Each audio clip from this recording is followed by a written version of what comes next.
You are experiencing the Knuckleheads of Liberty podcast. It is June 24th, 2025, and welcome to the Knuckleheads of Liberty, where we are bringing you the people and the organizations fighting for liberty around the country and in your region. Today's show, we are going to do a focus on recent events with the war between Iraq and Israel, and apparently now us. So that's a recent development. But we're specifically going to talk about issues related to how things are going in the war, issues with our intelligence. Is this really our war? And then on our Knucklehead Noise Patrol, we are going to hit some of the outlandish ideas of The View about Iran and how that compares to U.S. society. But before we get into any of that, let me introduce you to our panel. In our upper left-hand corner, we have Leon, the Word Breathweight, last word in liberty. He is a retired engineer in the state of California. In our upper right-hand corner, we have our screaming eagle of freedom, Tim Everett. He is a pilot in the state of California. My name is Jason McI, and I'll be your host today. So we always like to start out with a quote that's kind of related to the topic we are going to discuss. And for that today, it's the first time we're going to have a quote from Mr. Machiavelli. So let me bring that up here. And his quote is that wars begin when you will, but they do not end when you please. And of course, Machiavelli was a Renaissance political philosopher, and he is most known for the book The Prince, that talks a lot about how politicians can keep themselves in power. To me, I think this is a pretty relevant quote, given a lot of people are talking that this might be a short war. And I did want to play a little clip to go with this before everybody starts commenting, because I wanted to remind everybody about a recent conflict that we got into where we were under the impression it was going to be very short and not very costly. So let us show that clip here.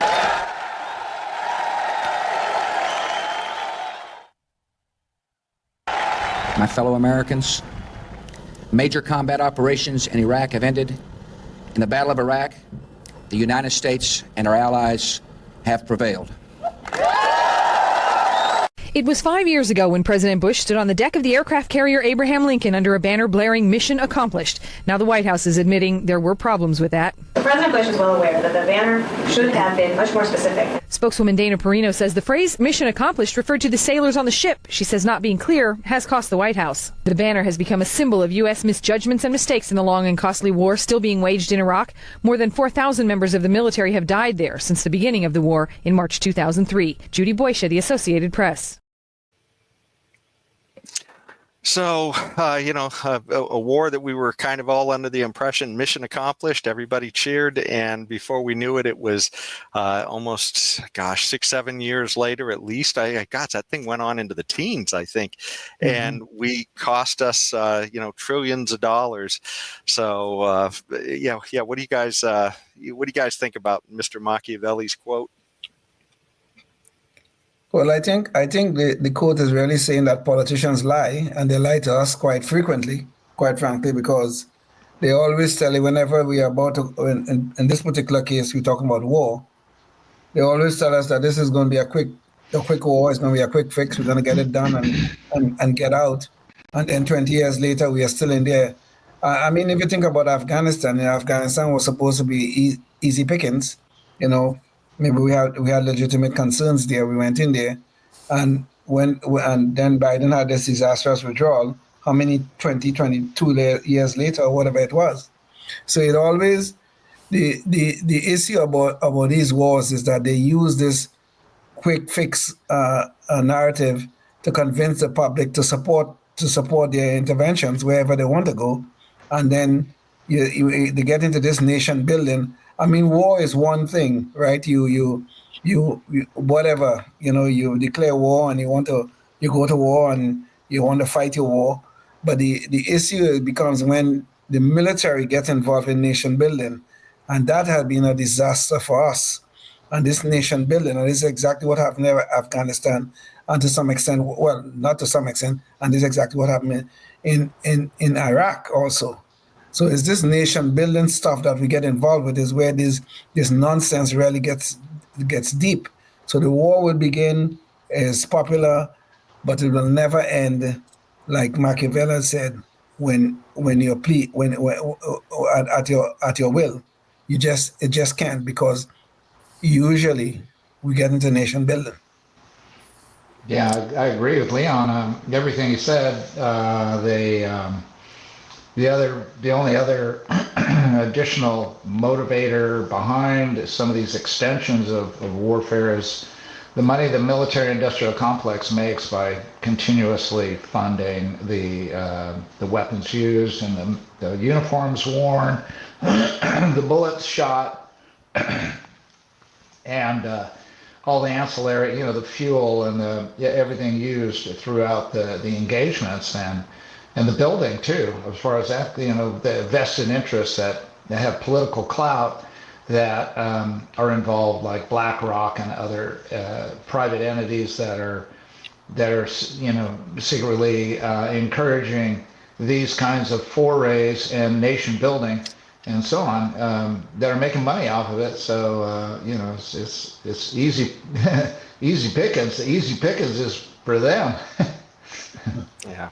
Well, and to kind of hammer that home, Tim, I did want to bring up a visual when you talk about the money of the military-industrial complex here. And this is the debt, from our treasury.gov here. And so you can see in about 2001, which is, around the time Bush was entering office, we were at $10 trillion. We're now at $37 trillion. And when we entered the Iraq war, I think that was around 2003, I think.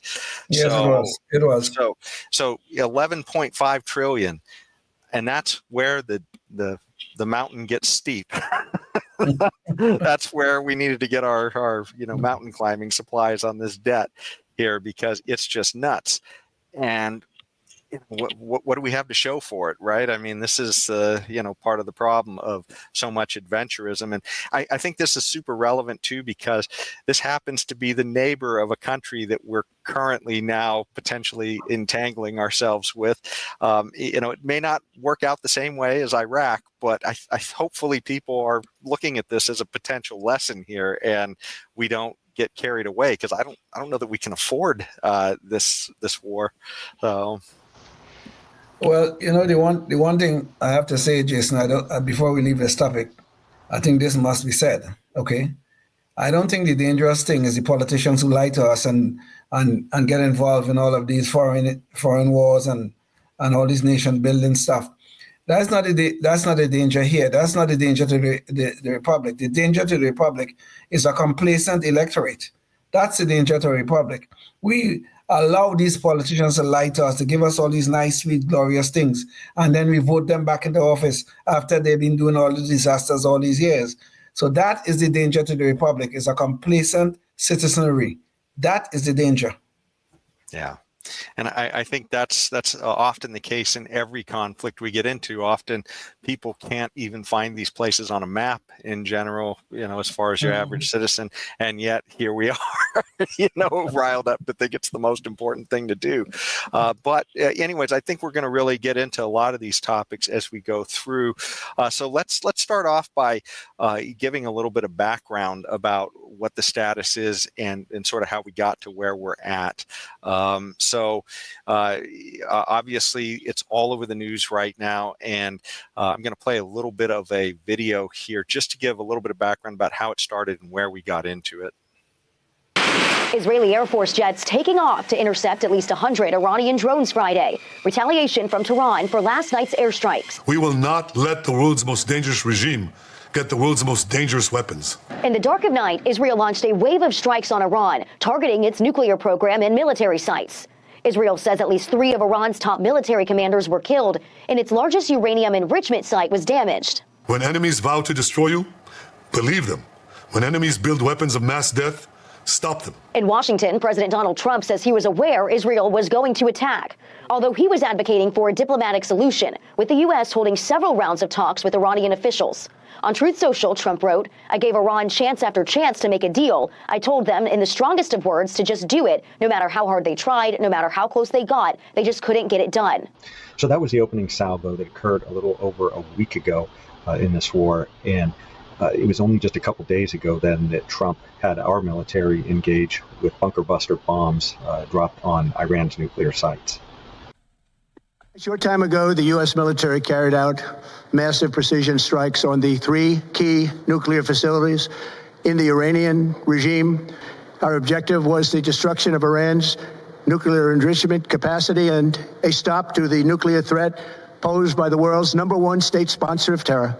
Tonight, I can report to the world that the strikes were a spectacular military success. Iran's key nuclear enrichment facilities have been completely and totally obliterated. I want to thank and congratulate Prime Minister Bibi Netanyahu. We worked as a team like perhaps no team has ever worked before. And we've gone a long way to erasing this horrible threat to Israel. Continue. There will be either peace or there will be tragedy for Iran far greater than we have witnessed over the last 8 days. Remember, there are many targets left. So there you have it. And of course, potentially a spectacular success like in the Iraq war. It was over so fast. But, it is something that Trump has declared that the war is over and there's a ceasefire. But even with the ceasefire, we found out there was a little bit of trouble with that. And I'm going to play a little bit of video to show what's going on with that. The skies over the Persian Gulf were on fire again. 14 Iranian ballistic missiles fired into neighbouring Qatar, sparking panic. The stated target, America's biggest military station in the Middle East, the Al Udeid Air Base, revenge for the weekend attacks on Iran's nuclear facilities. But this was all for show. All but one of the missiles were shot down and it was allowed to detonate in nearby desert. A Donald Trump deal, Iran allowed to save face after warning America its phantom attack was coming. And we think they gave us some warning because they didn't want to kill Americans and they didn't want to escalate. There's definitely some symbolism to this. In Tehran, they celebrated a great strike against America, they were told. But Donald Trump was 2 moves ahead. Before the smoke had even cleared, the war was over. It has been fully agreed by and between Israel and Iran that there will be a complete and total ceasefire, at which point the war will be considered ended. Most importantly, they've gotten it all out of their system. But no sooner had Trump called for the ceasefire than Iran and Israel were already shooting at each other again. Israel says that Iran violated the peace agreement and the ceasefire agreement. Do you believe that Iran is still committed to peace? Yeah, I do. They violated it, but Israel violated it too. Are you questioning if Israel is committed? Israel, as soon as we made the deal, they came out and they dropped a load of bombs, the likes of which I've never seen before. The biggest load that we've seen. I'm not happy with Israel. When I say, okay, now you have 12 hours, you don't go out in the first hour and just drop everything you have on them. So I'm not happy with them. I'm not happy with Iran either. But I'm really unhappy if Israel's going out this morning because the one rocket that didn't land, that was shot, perhaps by mistake, that didn't land, I'm not happy about that. You know what? We basically have 2 countries that have been fighting so long and so hard that they don't know what the they're doing. Do you understand that? And so there you go. It's maybe we're at a ceasefire right now. That's kind of the status, but it does kind of bring back that quote. Again, he thought it was over, and it may be over, but we're not sure. What do you guys thoughts on the current status of what's going on and our role in it? Tim, we can go. I don't know. It's well, it looks like it's day 13 of the 12-day war, so or day 14. I don't know what, but yeah, this could go on a lot longer, and it could get really ugly. That's the thing. Once you light the fuse, off you go, and we're just gonna have to wait and see. I guess it's too late now to cover whether he was justified or, whether there really was a threat and so on and so forth. So it's all kind of behind us now. And now it's like, now what do you do? And Iran is none too interested in going into, kind of diplomacy type negotiations and getting showing what they are doing and being forthright, even though they weren't. They were hiding a majority of their highly enriched plutonium. So they've been hiding that all along. And the IAEA doesn't even know where it's at, or whatever it is. IAEA. Yeah, IAEA. Yes. Yeah. They don't even know where it all is, and they're the inspections.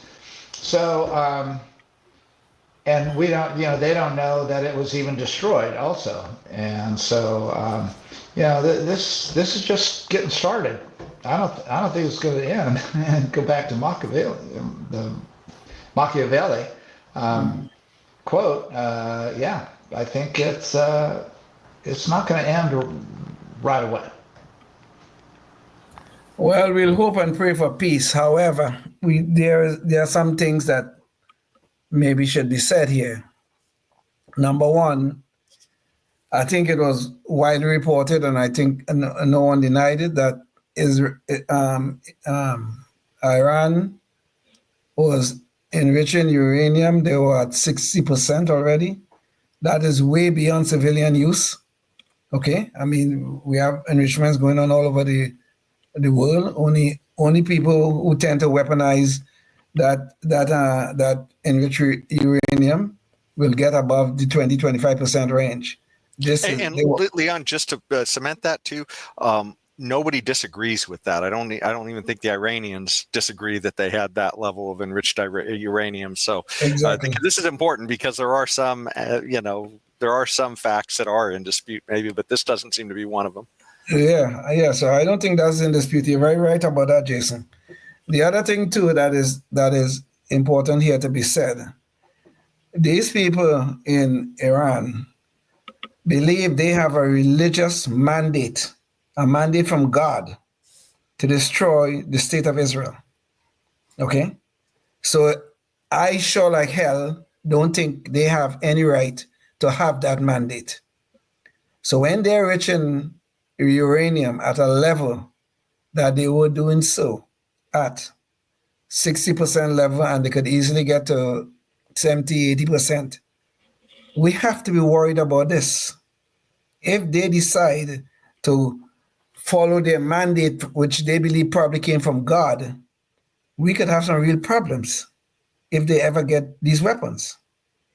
So should we, the United States, get involved?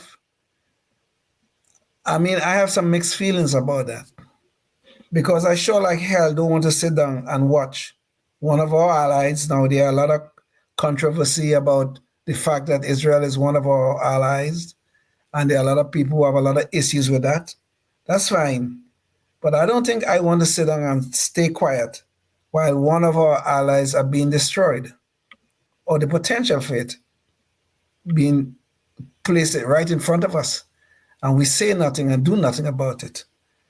This country, Iran, they started a war with Israel. They started a war. And if you think I'm hyperbole, Hamas is funded by Iran, and so is Hezbollah. They started this war, and now they want to come whine to the world about what Israel and the United States is doing to them? No, I'm not going to accept that. I do not accept that. These people believe in their mandate. And when they tell you that they're going to wipe Israel off the map, I want to believe them. Okay? And if we believe them, we cannot be silent about this. Well, one of the things, too, that you mentioned there is that, while they do have uranium that's on the way towards something that could become a nuclear bomb, that's at 60%, they're saying, enrichment. It's now the question becomes, whose intel do you believe on? How far away is that from actually getting a bomb? And this is one of the big questions we have, because Trump's own DNI, Tulsi Gabbard. So she is the head of the Department of National Intelligence, I guess it is, and she had recently come out several months ago and said that Iran was not on track for this. So it begs the question, if she said that, then whose intel is it that we're using that we're getting this from? And so I did have a little video. I was planning to talk about this later in the show, but since we've kind of gotten here already, I think I'll bring up this video right here to show some of the issue here with conflicting information. The IC continues to assess that Iran is not building a nuclear weapon, and Supreme Leader Khamenei has not authorized the nuclear weapons program that he suspended in 2003. The IC continues to monitor closely if Tehran decides to reauthorize its nuclear weapons program. What intelligence do you have that Iran is building a nuclear weapon? Your intelligence community has said they have no evidence that they are at this point. Well, then my intelligence community is wrong. Who in the intelligence community said that? Your director of national intelligence, Tulsi Gabbard. She's wrong. Well, So as we see here, Trump is doubting his own intelligence advisor, Tulsi Gabbard. However, he seems to be getting his intelligence from Israel. I'm sorry, but I've been in the news business for 20 years now, and every single one of them, I've heard him say that Iran is months, at most a couple of years away from getting a nuclear bomb. Every single one of them. We pulled a little montage of it over the years, but I mean, we could have gone back to the 1990s with Bibi doing this. Here's just a sampling. The most dangerous of these regimes is Iran. Only the United States can lead this vital international 96. effort to stop the nuclearization of terrorist states. But the deadline for attaining this goal is getting extremely close. They're very close. They're 6 months away from being about 90% of having the enriched uranium for an atom bomb. 2012. By next spring, at most, by next summer, 12. at current enrichment rates, they will have finished the medium enrichment and move on to the final stage.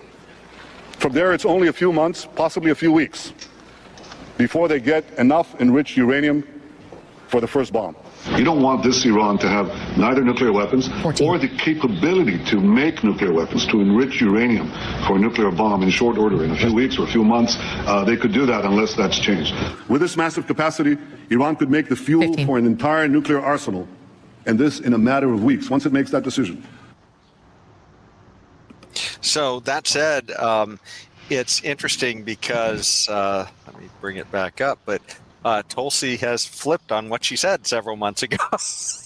This really begs the question. I mean, what information is it that's leading us? I mean, this feels a lot like the what do they call it? Yellow cake? Was it during the whole Iraq war, where that was big? That was the buzzword that got us all to believe that Saddam Hussein was ready to, send his WMDs after us. So, what do you guys think about this? Well, I have a question first, Jason. Are you, in this headline here says that she flipped on Iran. Does that mean that she used to think that Iran was close to a nuclear weapon, and now that she's director of intelligence? No. It's the other way, Tim. That was 2 months ago. This article is from June 2020 or June 21. So it's just a few days ago, and now she is contradicting what she said to Congress like 2-something months ago. So what is she saying now? She's saying that they are a threat and that they could be weeks to months away from a nuclear weapon. Well, then why in that first one, and all along that I've heard, is that her last and her previous reports have said that Iran is not working on a nuclear weapon. Well, yeah, Tim, that's the question. We showed it from a few months ago. How do we know what to believe here, right? I mean, this is okay. But the last report she sent to the president was about 2 weeks ago. In that report, it said Iran is not working on a nuclear weapon, according to her intelligence sources. Mm-hmm. So how is she flipping? I don't get it. Where's the flip? She claims now she's seen intelligence. Right? From where? That begs the question, right? I mean, certainly Bibi is out there and, this year saying that, again, they are maybe within a year of getting a nuclear weapon again. Well, we know we can't trust him. He's always thinking that they're, a couple of weeks away. And he's been saying that for the last couple of decades. And, you can't believe a single word out of his mouth. But you're saying that now Tulsi is saying that they are getting close to a nuclear weapon and they're working on one? Is that what you're saying? That's what she's conveying to the public. And like I said, it's sort of a trust me type of thing, right? Because we're not getting to see that information. Leon, have you heard anything different? No, I haven't. Okay, and I mean, clearly, well, Tulsi was always an anti-war, anti-foreign intervention. She always was, and her statement recently is the one that you just played is consistent with that kind of notion of her being anti-war, anti-interventions, and that kind of stuff. But Jason, we just agreed that 60% enrichment level that Iran was accomplishing is not in dispute. But there's something else that's also not in dispute. That if you're going to use your uranium for only civilian purposes, you do not need to enrich beyond 20-25%. That is not in dispute either. But it does beg the question, Leon, why on earth then did she testify the other way to Congress? Because that 60% wasn't in dispute several months ago either. I totally agree with you. That there's some kind of disconnect between Tulsi and the intelligence agency, and then a disconnect between Tulsi and Trump. Okay? I'm not arguing that point.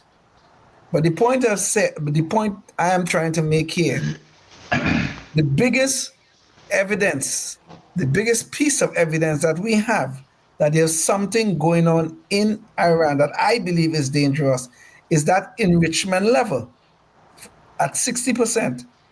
How do you justify that to say that this could be only for civilian use? You can't. Nobody, no scientist in the world, no nuclear scientist in the world worth his salt will tell you that is only civilian use being considered there. Obviously, it's not. So Leon? Unless you've heard of some other source that Trump has brought out that has said that this is what he's going by, because he said they're 2 weeks away from a weapon. Now, there's two aspects of it. It's the Hold on, Tim. Let me jump in real quick. If you're watching on public access, to get the rest of Tim's comment, you're going to have to go online to hear what he has to say. But back to you, Tim. So the two things are the enrichment of plutonium up to, for a weapons grade, uranium to 90%. So let's say that it's possible to go from 60% to 90% of a certain amount of uranium, right? Yes. I get the two mixed up. And so you can say that you are 2 weeks away from enrichment to weapons grade plutonium. Uranium. Uranium. Okay, gee whiz. I'll never get it right. But then the next thing is, okay, now how are you going to get that to your target? Well, you got to have a missile, and that takes from what most of the experts are saying that I've listened to, that I've heard, it's 2 to 3 years. So let's just say on the inside, it's a 2-year program. So to say that they are 2 weeks away from a weapon is a little, do you buy into that? Or am I missing something? I don't think they're saying it's 2 weeks. I think they're saying maybe months is what they're really saying right now. Yeah. I heard Trump say they're 2 weeks from a weapon. Trump says. Okay, Trump. Well, Tim, come on. Trump does say some lunatic things. Okay, we know that. Okay, we all agree on that. Okay. Well, okay. I guess we can. When it comes to nuclear war, we can chalk that up as to more lunacy. Yeah. Okay. Good point. Okay. But something though. Do something. Okay, so you create a bomb, and then you must have a delivery system to get it to your target. Okay. Yes. Iran already have ballistic missiles. They already have them. They just delivered some into Israel. They were shot down, of course.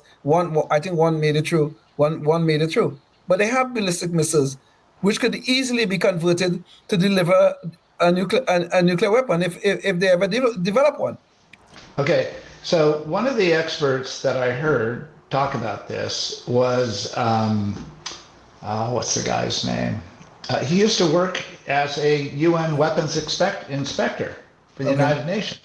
Okay. And he said they're at least 2 to 3 years away from a delivery system after they've had the enrichment program finished. Is that So Ritter? you're Tim? saying, is Ritter the guy that you're talking about? Or? yes, Okay. yeah, there you Scott go. Ritter. Yeah, Scott Ritter said that they're at least 2 to 3 years. So you're saying Scott Ritter, the UN inspector, is wrong, that all they have to do is slap that puppy on top of the next ballistic missile and off it goes. It's not a matter of just slapping it on, okay? It's not a matter of slapping it on. You need to do some reconfiguration of the missile itself to get it from Iran to its target. Let's suppose that, of course, that target is probably going to be in Israel. You'll need to do some work on it. But the fact of the matter is, they already have the technology to deliver the weapon into Israel. They already have the technology. Okay, so it's not a matter of to say that they have to develop some new technology or stuff like that. They already have functioning technology to develop a delivery system. Okay, so Scott Ritter is all wet. The UN inspector, weapons inspector, nuclear weapons inspector, he's all wet, and that he's wrong, and that it only takes, they've already got most of it done, and then it's only going to take a few months. Boom, they have a deliverable nuclear weapon capability in Iran. That's what you are saying. I'm saying and that. If you are saying that, do you have? See, I have an expert that's on my side saying that I think it's going to be 2 or 3 years. Do you have an expert, a Scott Ritter, on your side that says no, they can get it done in 2 or 3 months? Well, in fairness, Tim, that's the whole point, is that Tulsi Gabbard is supposedly an expert. I mean, you can believe it or not, but that's who Trump appointed to be at the head of our intelligence agency. And I would assume you would assume she's quoting an expert and not just what somebody tells her to say, I hope. The last, and I don't know where you're getting this flip thing. I have never heard this. This is my first exposure to Tulsi Gabbard saying that that Iran is mere weeks or months away from a deliverable nuclear weapon. I never heard her say that at all. All I've heard is to the contrary. They're 2 to 3 years. She's in the Scott Ritter camp. I'm just wondering what expert Leon is drawing from. Well, he's a good researcher. I was going to go with Tulsi, but I know she flipped, so I was going to go with Tulsi. Here's what she said in the article that I had put up here. Okay. She said, "The dishonest media is intentionally taking my testimony out of context and spreading fake news as a way to manufacture division," Gabbard wrote of her to her 600,000 followers. "America has intelligence that Iran is at the point that it can produce a nuclear weapon within weeks to months if they decide to finalize the assembly." That's what Tulsi Gabbard has said. Okay, so Leon, I was going to go. Well, let me finish my point, though, Tim. I was going to go with Tulsi. Okay, even though she flipped based upon, if you look at her full statement, she did talk about the 60%. Beyond what Jason played, she did talk about that 60% stuff like that. But she said also that they were not building a nuclear weapon. But you know something, Tim. So this might show my bias here a little bit here. Okay, you see Scott Ritter. Scott Ritter used to work for the United Nations. All right, anything that comes from the United Nations, most of the times, 99% of the times, is garbage. Period. Simple. They are the people who tell us that climate change is an existential threat to us, to our very existence here on planet Earth, and it's excuse me. It is a lie. Okay, we know it's a lie. Okay. Sorry. You're just getting bold on your language now. You heard Trump say it, Leon. You're saying it's contagious. It's contagious. You're mega. It's now become presidential to use the F word. Exactly. I'm just trying to be presidential here. Okay. Okay. Well, fair enough. Yeah. That's a good explanation. Okay. What's up next? Okay. Well, but this does bring up an interesting issue, though, right? Is that if Tulsi kind of flips, and Leon's trying to say, and she's trying to say that she's been taken out of context. I don't think that's the context that the Congress got from her, but regardless, this is something where it seems very odd. I mean, if she was if this was a concern, it should have been concerned 2 months ago, right? And that's why, to me, it's kind of odd that she would change. And this seems to be kind of this seems to be almost contagious within some of the people we've seen on the Dream Team that's gone in with Trump. Is that a lot of these people have what we think are stellar reputations, and then suddenly they're saying things that before they went into the administration, they're flipping back on them, whether it be talk about Epstein stuff or whatever. We saw Patel and what's the other guy's name? Pam Bundy. Well, Pam Bondi said she had the files on her desk. She was going to release them, and that didn't happen.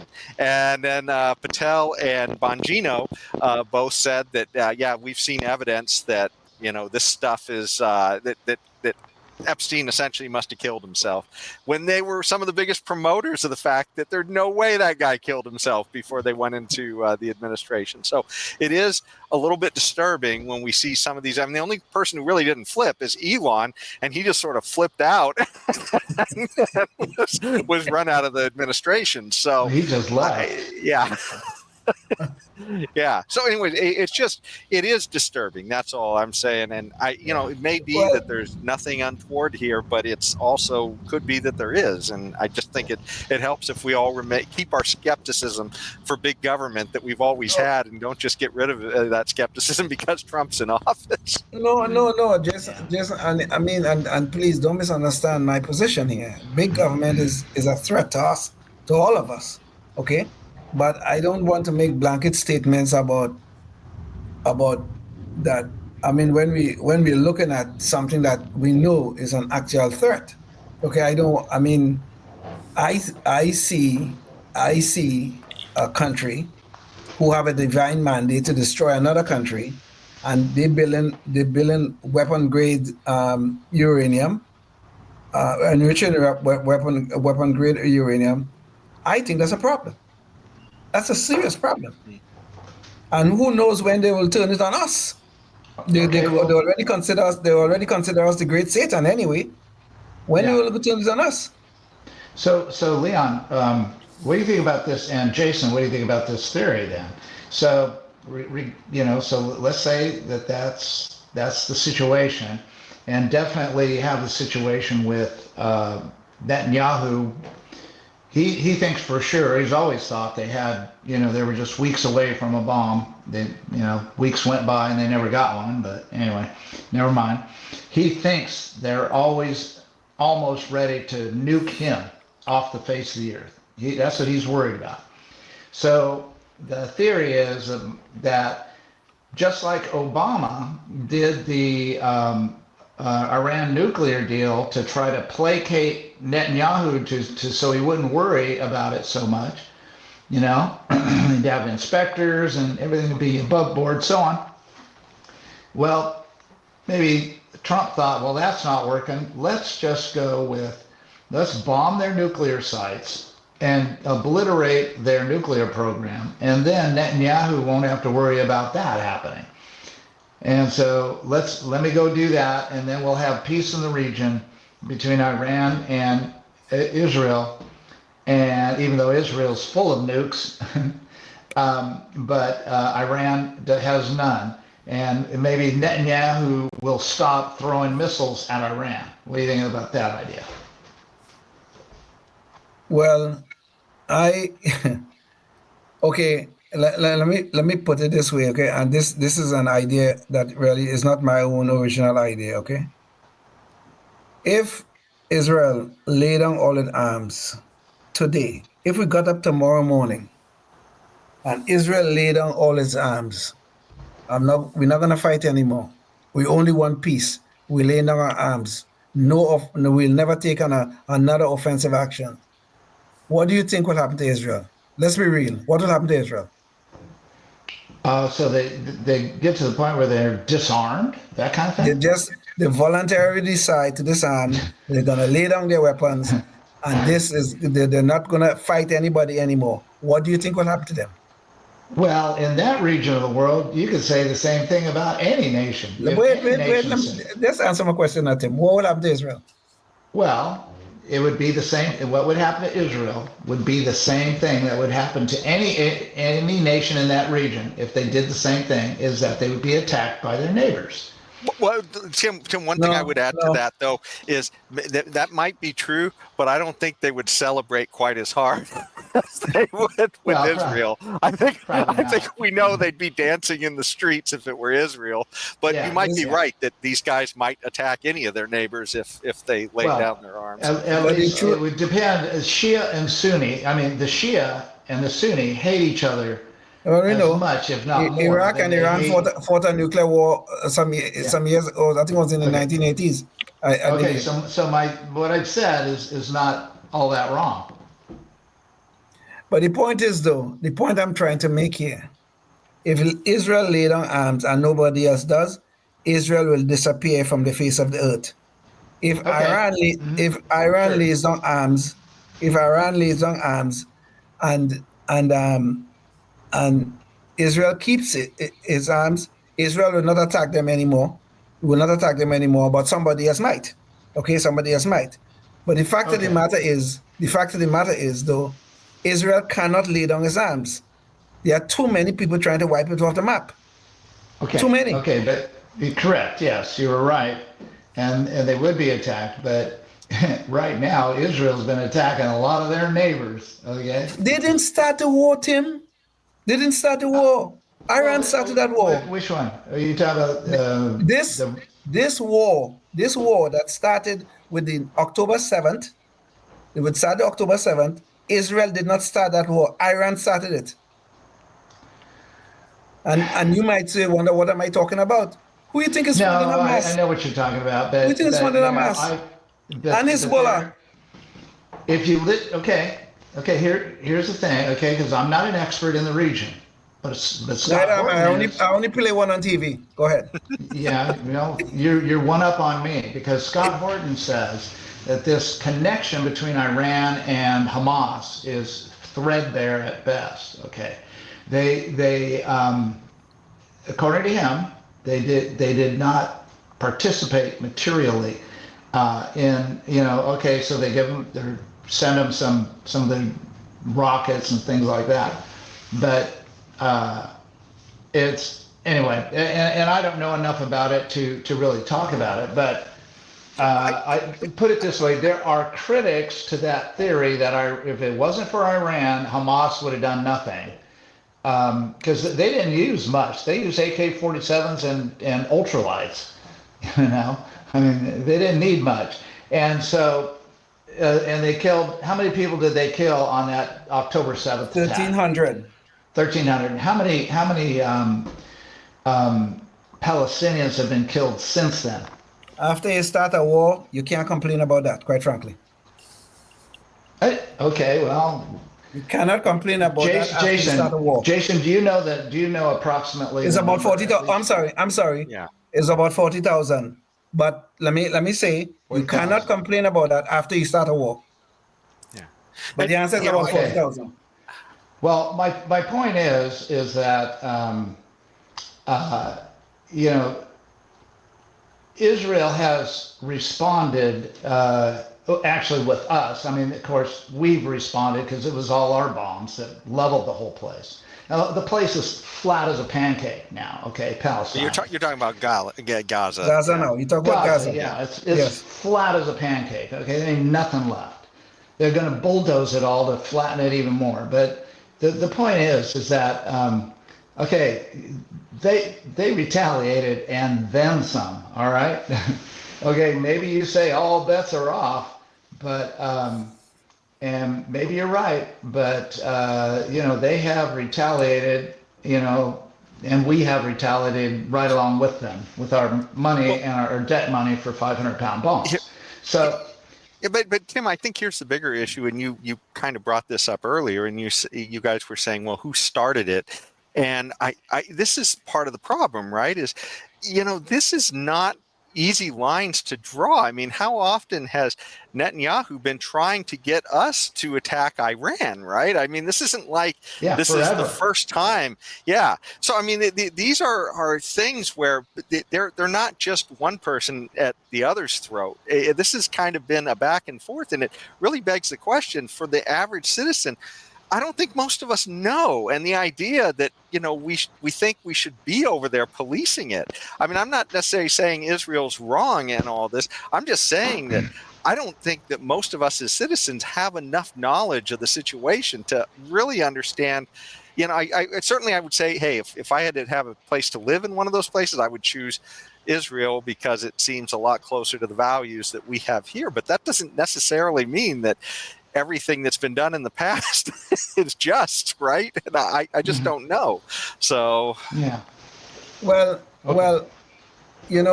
just a little while ago, we were talking about the dangers, the very dangers right here in this great land of ours, the dangers of having a complacent citizenry. Okay? We spoke about that. Well, Gaza has the same problem. Okay? Hamas came to power. They were elected, first of all, but then they killed off all of their opposition. And those people in Gaza have tolerated them for the last 20 years or whatever it is. They never had an election after that. So if Hamas is going to act in their name, then they're responsible for whatever Hamas goes and do. They never objected to them. They never tried to kick them out of power. They never tried to do any of that. Okay? Hamas enriched himself. Where do you think they got the money from to build the extensive tunnels they have right now? Where did they get the money to shoot missiles after missiles after missile into Israel that they have been doing for the last 20 years? Where did they get the money for those things? Where do they get the money to make all those billionaires out of the leaders of Hamas and they could live in comfort in Qatar? Where does all that money come from? Those are some of our tax dollars we're talking about, by the way. Okay? So we cannot come now. You start a war and then you use all the money that was given to you, that from us, from Europe, from England, from every place else in the world, were given to you. You use all of that money to enrich yourself and to keep your people impoverished, to feeding them this garbage about, they're going to defeat the great Satan. Okay? That is what they've been feeding them instead of feeding them food. And now they went and they started the war, and now they're taking the repercussions of the war, and now everybody wants to cry about genocide? Give me a break, please. Okay, well then if we're going to go back that far, let's go back to when Netanyahu materially helped Hamas come to power. You remember that part? Because that's undisputable. Let me say one thing, Tim. Tim, could I just say one thing before you continue? Netanyahu ought to bomb himself because he's part of he's what helped Hamas come into power. So if you're going to go back that far, okay, well, I'm sorry. Go ahead, Leon. No, could I say one thing, okay? And I'll let you finish, please. I am not here to defend every action of the Israeli government. I am not here for that, okay? I am here to defend one thing and one thing only. Israel has a right to exist, and everybody in the world should recognize that right. That's all I want to say. Now, Israel, with that desire to exist as a nation, they have done some very stupid things. One of them you just raised. Netanyahu did help Hamas come to power. Absolutely true, undisputed. They have done some stupid things in their desire to stay alive. They thought they could have worked with Hamas. They could have worked out a deal with Hamas and get peace in the area. They can't work with these people. But that was a stupid thing. That wasn't the reason. Yeah. The reason was because he knew Hamas would go after them, and then they would have an excuse to go blast Palestine to rubble, which is finally what they got. I ain't going there with that conspiracy theory. No, I ain't going there.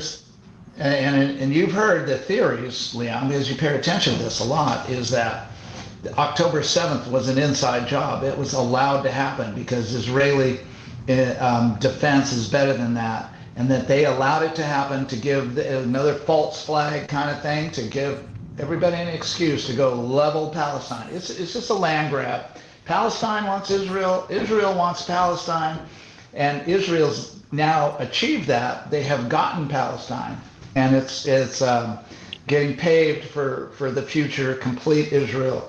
takeover. It'll be part of Israel. So it's just a land grab. It's just a typical land grab, and we need to stay out of land grabs in the Middle East. If you ask me.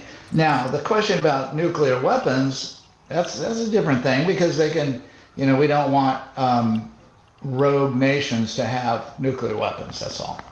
Yeah. Well, Leon, there's one thing I wanted to jump on that we kind of skated past a little while ago, but when you said that the people of Gaza have to be responsible for who they elected, and I actually, even though there's a lot of people that would not agree with you with that, I actually kind of agree with you with a lot of that. However, that sword cuts both ways. Think of all of the places that we have blindly put our own military into throughout the world. And like you said, our citizens are out to lunch too on most of it. I mean, the idea that we should say, hey, oh my God, they're attacking Americans somewhere. Well, I mean, if we are attacking other people in places, right, doesn't that same logic apply to us as well as what you're saying the citizens of Gaza it applies to? Or Palestine? Well, first of all, Jason, even though, yes, you could point to Chile, where we actually assisted in getting rid of Allende, and okay, you could point to that. You could point to Iran, as a matter of fact, where we had got rid of Mossadegh. You could point to those things. I'm not going to argue those points with you that we have done some stupid things overseas, in the foreign world, in the foreign theater, shall we say? However, there's no place in the world today where we have a military base that the government of that country do not want us there, and we still insisting on staying. Where is that happening today? Right, but that's not the only metric, Leon. Like, if, for instance, what is the other metric then? Well, that's what I'm trying to get to. Suppose there's one place. Hold on a second, Tim. Yeah, hold on a second. Suppose you live in a Middle Eastern country, and you watch a bolt shoot from the air and blow up your neighbor's house, and they say, "Oh, don't worry, the United States, we're just policing the world against bad guys, and we determined that was a bad guy," right? And how many cases? I mean, we saw this from Julian Assange, where he exposed that we had killed a bunch of reporters, out there, with a gunship, and he was harassed for showing us that truth, right? But I'm just saying that if you are living in one of those other places and the justice is simply, oh, don't worry, the United States is flying around and its hand of justice will come down like God from the sky. You know what I mean? That's, and the idea that most of us aren't really cognizant of it. I mean, if we all totally believed in it, then I would say, hey, okay. But most of us, like you were saying, we're complacent. We don't even know what's happening. Oh, that's all I'm saying as far as that goes. Well, fair enough, Jason. I did start my statement by saying, we have done some stupid things in the world, some absolutely stupid things. We have. Nobody's arguing that point. Okay, and I think any military power who have a place in the world as the United States does, they're gonna make missteps at times. But I believe, and I think there's good evidence to prove what I'm about to say, I believe that underlying net, our projection of our military might is a good thing. Whenever there's a disaster anywhere in the world, who do they call on? The 3 M's. The 3 M's. Men, money, and machinery. From where? From the evil United States. They always call on them. Okay? So I'm not saying we haven't done some damn stupid things. We have. We really have. But the projection of the military might of the United States on net is a good thing. And I think it's something worthy of our support, quite frankly. Well, just consider that literally the area that we're in right now, we installed the Shah of Iran. Then we did. When he was deposed, then we backed Saddam Hussein, an absolute monster, to go in and attack the people of Iran. And then we turned around and we had to attack our monster, Saddam Hussein. And, I mean, it does seem like one step after another, at least in that region. And I'm sure there's some success stories in other places, but it seems to be an absolute disaster in that region, all of our footprints. So I was just going to respond to you, though, Jason, with that very same thing you just said. Yes, we could look at the disasters. You could talk about Mossadegh. You can talk about Allende in Chile. You could talk about we took part in what's that guy name from the Congo? I can't remember his name right now. We did take part in all of that, okay? But you know what? Never get discussed anywhere. We never talk about the successes that we have had because of the projection of our military might. We never talk about it. Never. We always will talk about our failures, our mess ups, and we have had a few. We have had quite a few. But look at what we did during World War II. I mean, I think that was great. I mean, we lost a lot of young men in World War II. A lot of them came back injured and have suffered through the rest of their life because of that. But World War II was one of our great successes. It was the last one, too. Huh? It was the last success. I wouldn't say that. No. And quite possibly. Name one. Okay. What is that? What's it? Vietnam, complete failure. Okay. Yeah. Korea, still ongoing. It's just an armistice. So, it was just a stalemate. Boom. So basically all the men that went over there fought and died, came back, and what happened? Well, it didn't move. Maybe you could say it, we held them back, but basically a failure. Iraq, a complete failure. If you looked at now, Shia has taken over where Sunni once had reign, and who is number one Shia country in the Middle East is Iran. So we basically paved the way for Iran and Al-Qaeda and in Iraq. And then Syria, now, oh boy, we got rid of bad old Assad. And by the way, Syria is where there's an American base and it's been there for years, even under Assad, and Assad didn't want it there. But, what's he going to do? Attack it? No. So that story is a little more complicated, I think, but go ahead. Well, okay, but it's not being invited by the government that runs the country, okay? Bottom line, that story is a little more complicated. Everywhere we are, people invite us there. So now Al-Qaeda, again, our supposed enemy, we are doing the work for Al-Qaeda. And we also, if anybody goes into Iran, I forgot Afghanistan, complete, total, abject failure, a fool's errand if ever there was. And then we have Iran now, and if there is a power void in there, guess who is ready and waiting to go in and fill that void? And it's our good old buddies, now our friends, Al-Qaeda. Okay, so we fail. Everything we touch turns to the ugly, smelly brown stuff. Well, Tim, no, I have to answer this. Hold on. I got to move us on to the next topic, but you can briefly step on the ugly, smelly brown stuff real quick. No, Tim, you know what you just did there? What you just did, fail. It's just like, whenever someone takes a gun and kills somebody in the United States, we always hear people screaming about gun control. But we never hear about all the lives that have been saved because somebody had a gun. And this is exactly what's happening in the U.S. military right now. Okay? We never talk about... How about we just send them guns and we don't get involved? Yeah. No, but we're talking about fail. And we never talk about the fact is because of our presence, we don't have more wars and more destruction going on in the world. Nobody talks about that. Yeah. Okay. Well, all right. Same story with the gun control advocates. Well, as much as this topic is dividing us... I get the analogy. Yeah. Oh, go ahead. Well, as much as this topic is... that's what I'm trying to do here. As much as this topic is dividing us, it's also massively dividing MAGA. And so that's one of the things I wanted to show here real quick. So it's people like Marjorie Taylor Greene, Tucker Carlson, Thomas Massey.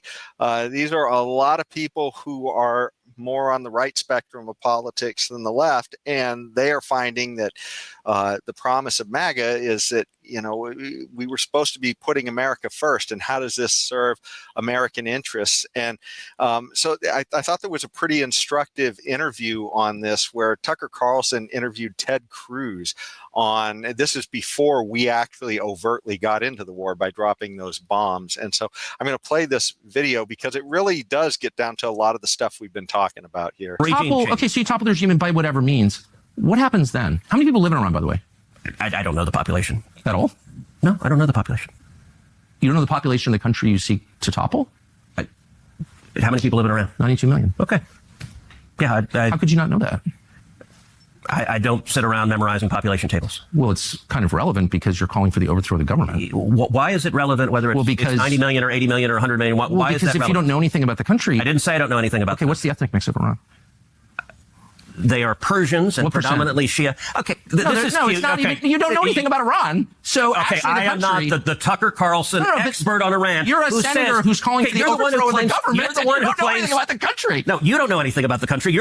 So Tucker made the critical point of why are we engaging in foreign wars in places where not only do the citizens maybe not even be able to find this places on a map or understand the people, but the leaders in our government who are pushing us towards this don't understand it. I mean, I'm not against Trump, and you know that. But you're against his foreign policy. I think that we should be very careful about entering into more foreign wars that don't help us when our country is dying. When you say and our don't country help is us, dying. Look, yes, focus on our country. I'm all for it. But the naivete. You don't even know how much money this costs. You don't know anything about the country whose government you want to overthrow, and you're calling me reckless. So Tucker unearthed another important point in this interview, which was what was our actual level of involvement at the point they made this interview when the official word was we weren't involved in this war, but it sounds like maybe we were to some degree. We're carrying out military strikes today. You said Israel was. Right, with our help. I said we. Israel is leading them, but we're supporting them. Well, you're breaking news here because the U.S. government last night denied, the National Security Council spokesman Alex Pfeiffer denied on behalf of Trump that we were acting on Israel's behalf in any offensive capacity. No, we're not bombing them. Israel's bombing them. You just said we were.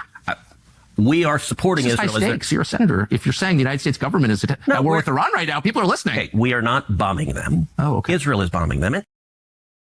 And then we bombed them.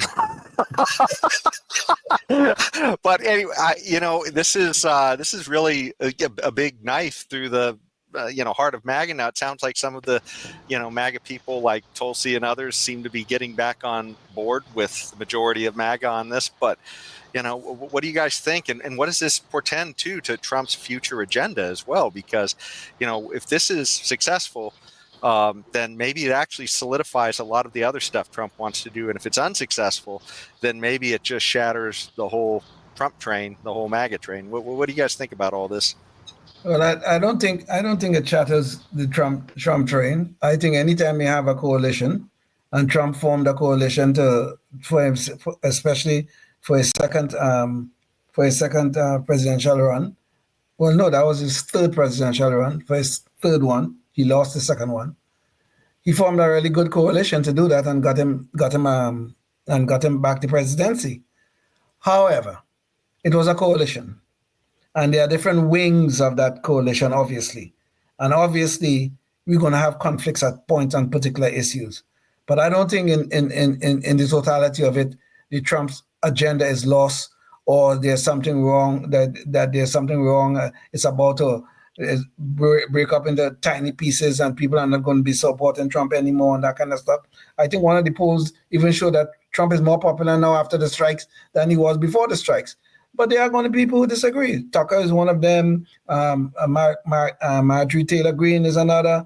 And I'm sure you could find several people who was in that MAGA coalition who disagree with Trump on this issue. But I don't think the agenda overall is lost. Any thoughts on it, Tim? Well, okay.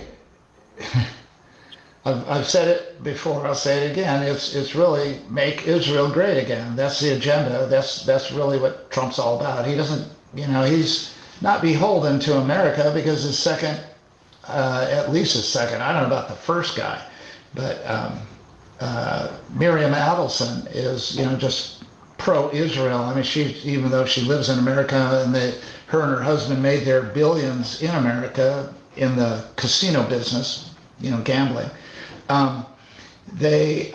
She was the second highest donor at $106 million, and she's getting her money back right now, which is make Israel great again.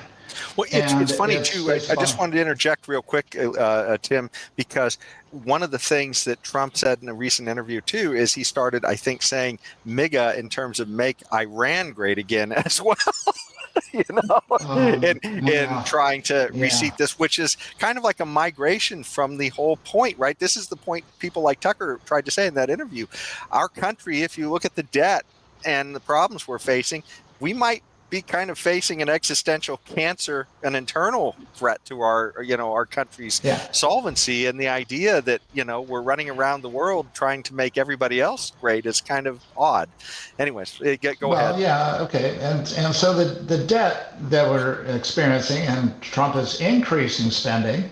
So at the end of his 4 years, he will have done none of the things that he said in his campaign, like reducing the debt and reducing deficits and so on. That's not going to happen. It's just going to get worse and worse. I mean, he's for adding another $5 trillion in his big beautiful bill over the next 3 years. I mean, are you kidding me? It's more debt and more deficits, and so. He's fallen off the wagon on all that. And so if anybody believes this guy, I mean, he's just in it for himself, okay? It's like, I hate to burst anybody's naivety, their naive bubbles, but he's just like anybody else, any other politician. You can't trust him as far as you can throw his 300-pound body. Here, somebody's body shaming somebody here. Trying to make enemies of Democrats too. Well, I'm not gonna sit around here and sound like I'm going to defend the Trump agenda or anything like that, Tim. However, I don't think the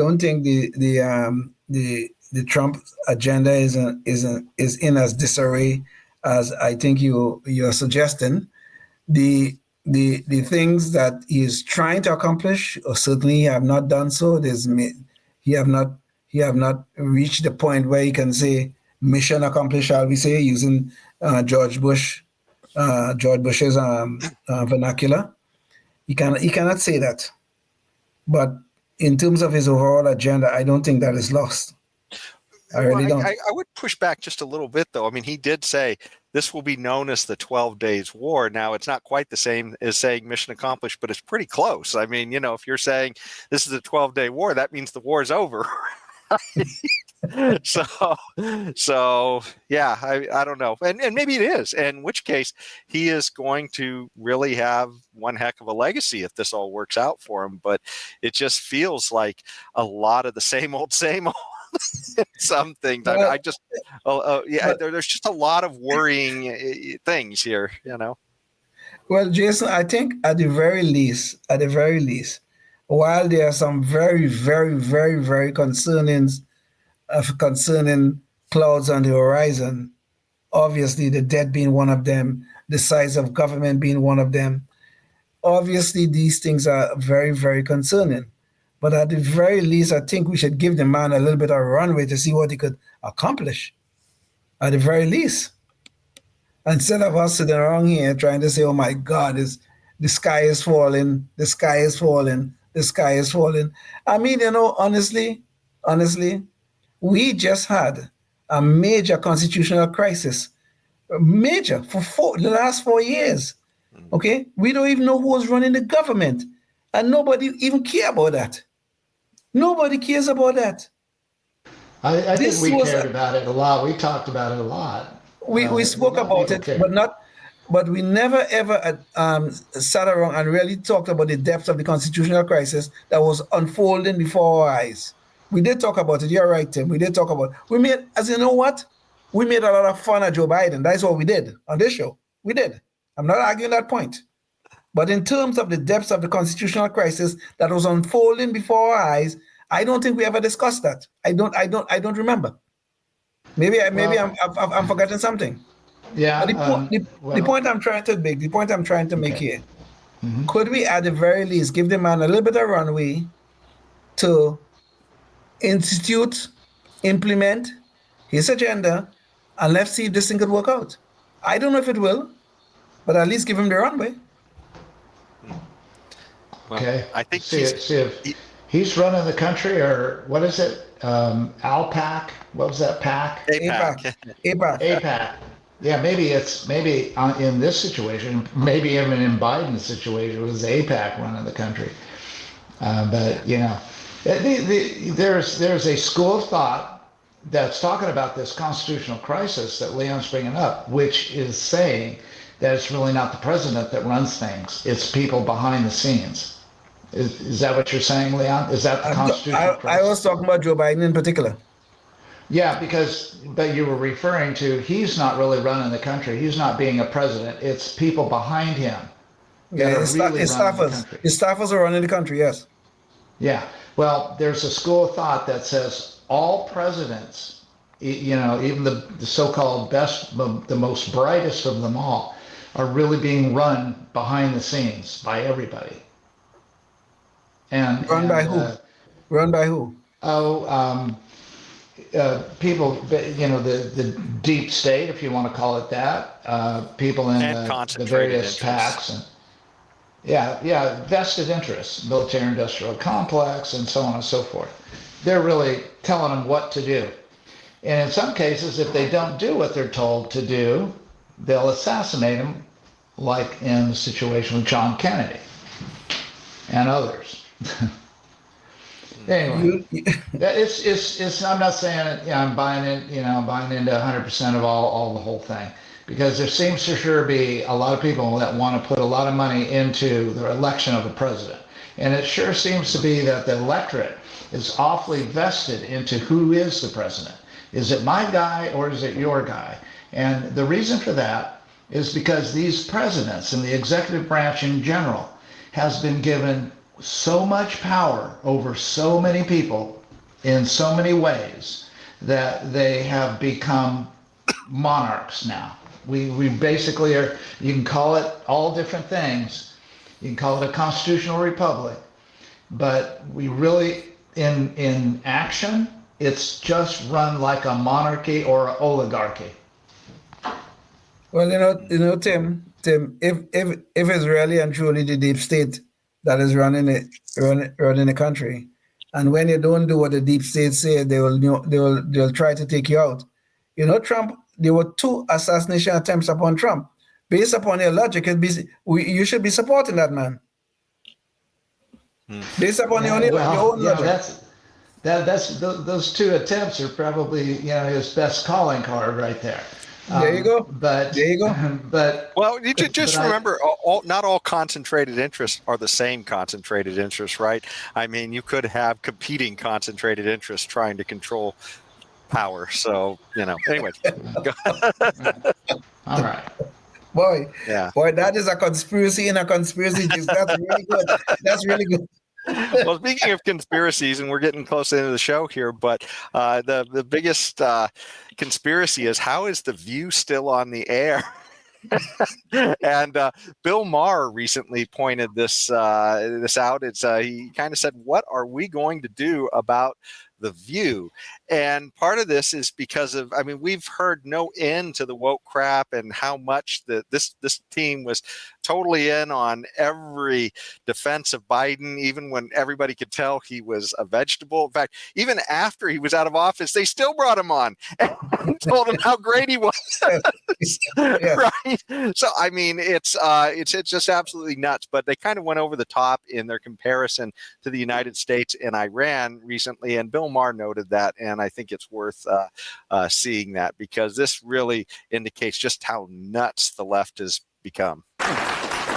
What do you think of Whoopi Goldberg saying it's worse to be a black person in America today than a woman in Iran? I say, we were talking about the trans issue before, and the New York Times really has come over on that to the sort of the sensible liberal, not crazy woke position. I think this is a great first step toward getting the Democrats back to sanity. And a second good step would be, we got to do something about The View.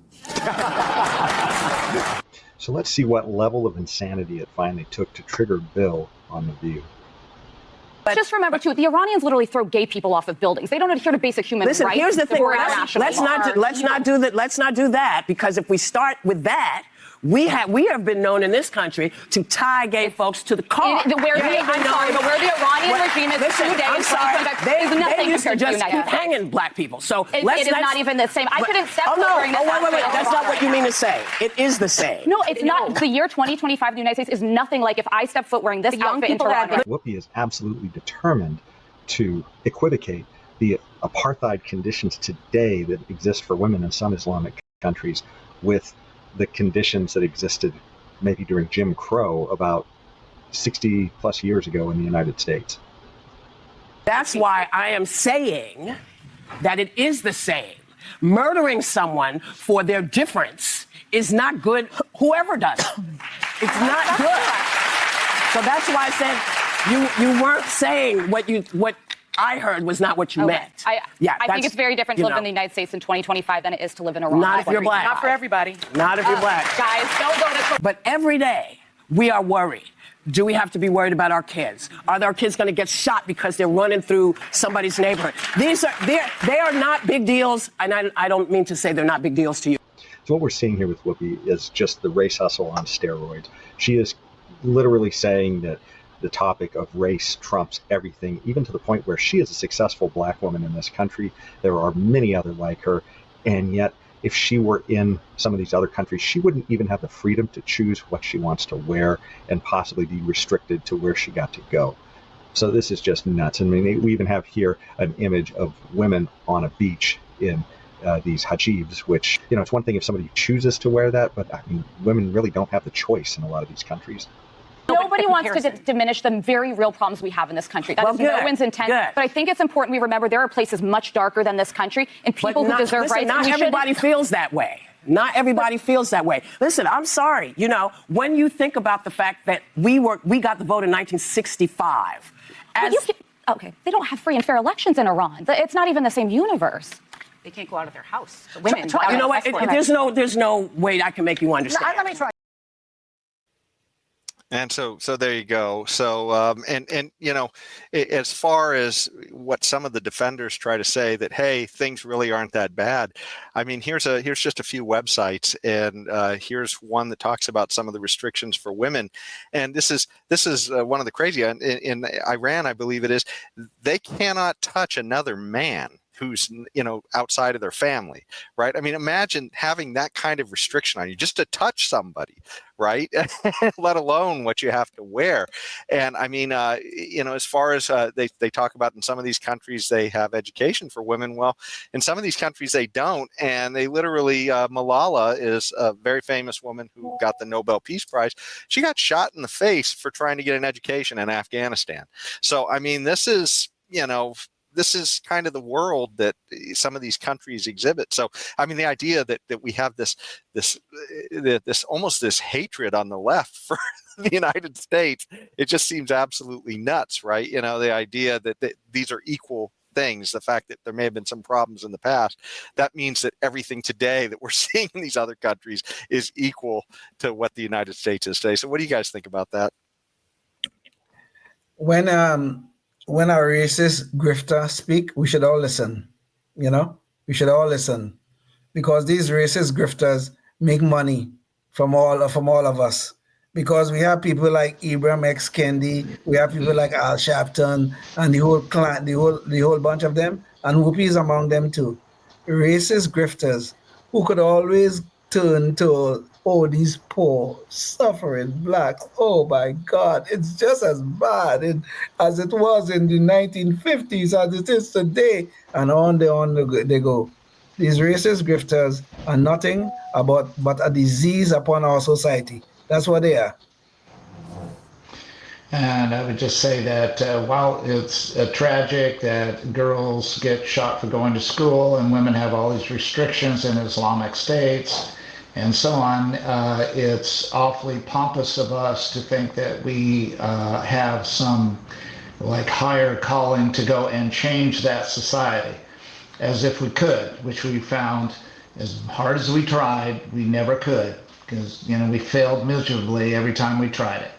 And that's as it should be, because we have our own culture, and some cultures are like ours, like in Europe and so on, but some cultures are vastly different. And to say that we have that we can judge their culture as being beneath ours and that has to be changed is the height of what is it, pomposity or whatever. Well, and Tim, I'm completely with you there on the idea that for us making judgments about how other countries are living and therefore thinking we should go in and be the savior of that country. But it was the more of the issue was, at least with Whoopi's comment, is she was trying to say that essentially these cultures are equivalent today as far as their respect to individual liberty, and I think that is far from an equivalency, and that's exactly the point Bill Maher was trying to say. I mean, and he's made the point on his show before that some of these Islamic countries, it is literally an apartheid state for women, and that's half the population. So it's just absolutely the nuts, the idea to say that United States is no better than that. Yeah, well, let me. Yeah, I agree with Bill, and why anybody would listen to this group of women is beyond me. But so I agree with Bill. Yeah. But I want to talk about the culture issue that Tim raised, okay? And let me just be clear: any country that does not respect individual rights, I believe individual rights are human rights. Any country that does not respect that, whether it's for women, whether it's for any ethnic minority or whatever it is. Any country that does not do that is downright evil and deserve to be destroyed. Period. Ooh, just as long as you're not making us the destroyer, Leon. Well, who else is going to destroy? We're the policemen of the world. We're the most powerful nation in the world. So when Leon says they ought to be destroyed, what Leon is saying is that the United States needs to go into massive, $10, $20 more trillion dollars in debt. I did not say that. Blow them off the face of the earth. I did not say that. Well, then what are you saying? What did you just say? They must be. Did you use the word destroyed? I said any government or any country. It's a culture, Leon. It's a whole culture. Well, I don't care. I don't care whether it's culture or anything. Some cultures are good and some cultures are bad. Okay. Okay. And if in a culture you do not respect individual rights, if in a culture you do not respect individual rights, then you have no right to be existing. Okay. Okay, Tim, wait, let me show you something here. In South Africa, before 1994, the individual rights of blacks were not recognized. And everybody in the world was jumping up and down about that. Everybody was making all kind of noise about that. And they should have, because individual rights are human rights. Everybody was quarreling and arguing about that.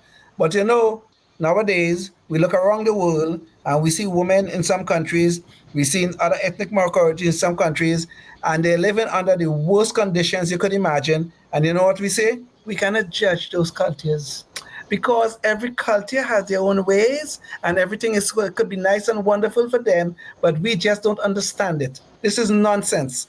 Individual rights are human rights. And if people do not have the human rights, those countries, the governments of those countries do not deserve to exist. Well, and one analogy I would give is if you think of the state of Utah, where we have polygamy has been a part of the culture in the past, at least, usually women had the right to try to get away. I mean, they could be part of the polygamous relationship, but they didn't have to be. I mean, I guess there's a little bit of confusion when they're marrying them off when they're 15 or something like that. But the point is, that's much different than some of these Islamic countries where they can have a polygamous society in some of these places, and the woman really doesn't have much right to reject in a lot of these cases. So well, in all of those cases, think about this polygamous thing and stuff like that. A man could marry, well, in Islamic countries, a man could marry up to 4 women. He could have up to 4 wives.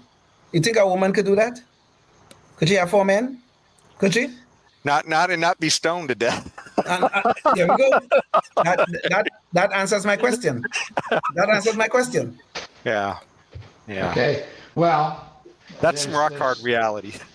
So Iran has 93 million people. Is that how many they have? Somewhere 93, 92, somewhere around there. Yes. Yeah, somewhere around there. Okay.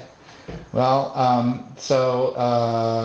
and I don't know what would happen if the government was deposed, but it takes a lot of treasure and it takes a lot of lives, and the only country that can topple governments that Leon seems to want to topple is the United States. And the United States, being 37 trillion in debt, will be 137 trillion in debt and still have more places to topple, because we're not very good at it. We lose. I showed you a bunch of examples where we lost those big endeavors, and that's a big endeavor.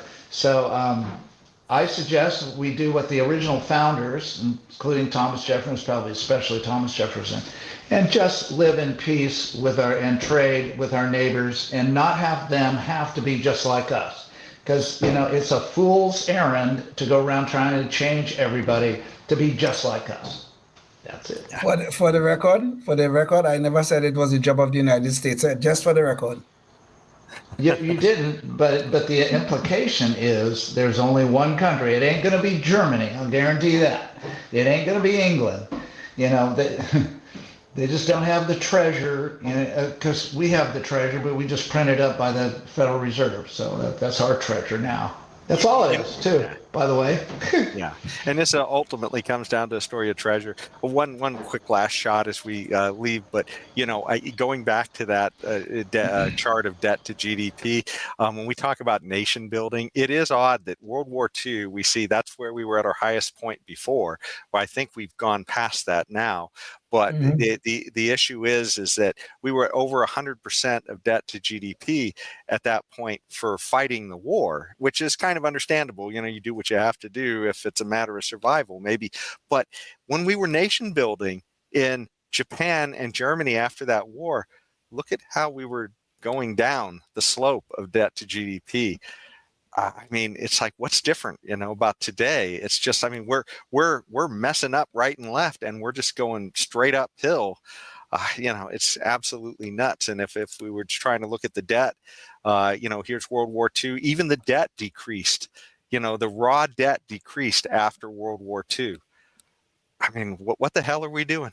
It's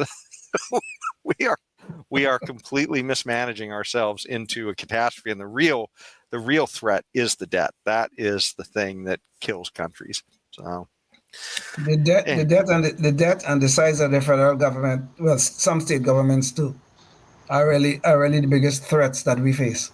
Really. Yeah, I think we can agree on that.